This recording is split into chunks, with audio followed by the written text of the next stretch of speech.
Okay, I was working along here trying to work out the details of fixing this railing here, and I was having a real problem because I wasn't able to get the top rail and handrail components selected separately. Normally I would be able to hover this and tab.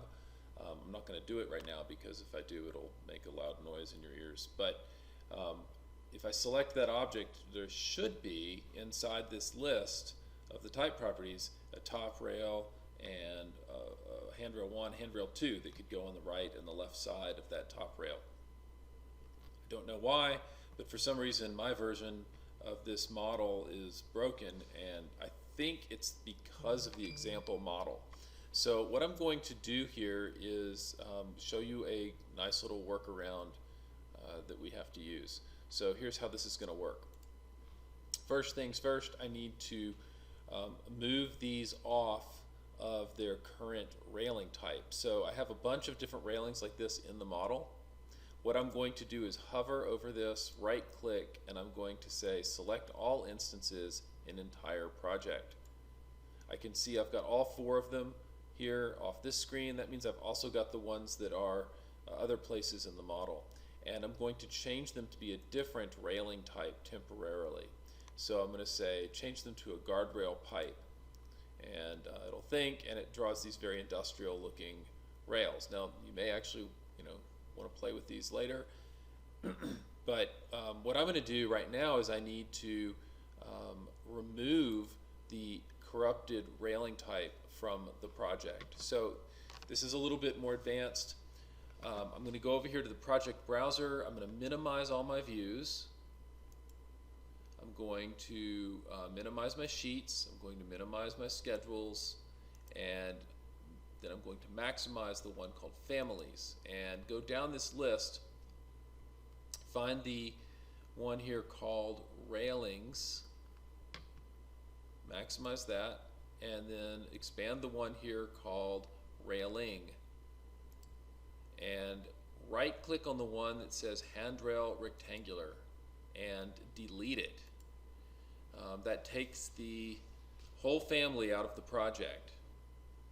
If there were instances of that family still in the project, the instances would also be deleted. So you have to change these to something different first. But now we have this gaping space here in our railing setting. Okay.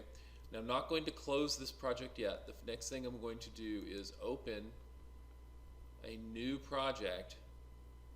I'm going to say new. I'm going to pick the architectural template and open a new project. Brand new blank project.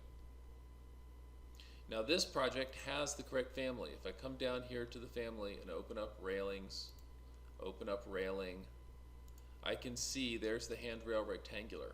And I'm going to try and copy this without actually drawing one. I'm going to right click. I'm going to say copy to clipboard. Then I'm going to go back over to my other model. I'm going to right click. Okay, so I can't paste it that way. Maybe if I right click here, no, can't paste it that way. Let's try to do this. Let's go to modify, and I'm going to say paste from clipboard. And it's going to give me one little thing here about the material poche, and I click OK. And when I do that, now I can see I've got the handrail rectangular back on this list.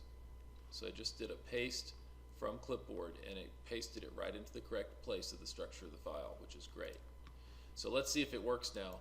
If I select this railing, I'm going to right click again. I'm going to say select all instances, an entire project. I've got them all selected again. There's 8 of them total, 4 on my screen. There's others in other places. And I'm going to change these to be back to the handrail rectangular. Okay, so they don't look different, but they're going to behave very differently. Now, when I go look at their type properties, I can see they do have the handrail and the other pieces. Also, this allows me to do what the book informs me of, which is I can hover and tab to select the different elements within those pieces. Okay, so no model operations here in terms of what's visually seen. This particular video is just for people that were having problems with being able to select the different elements of the railings. And then I'm going to stop this one, we'll start the next one and pick up right where we left off on page 333.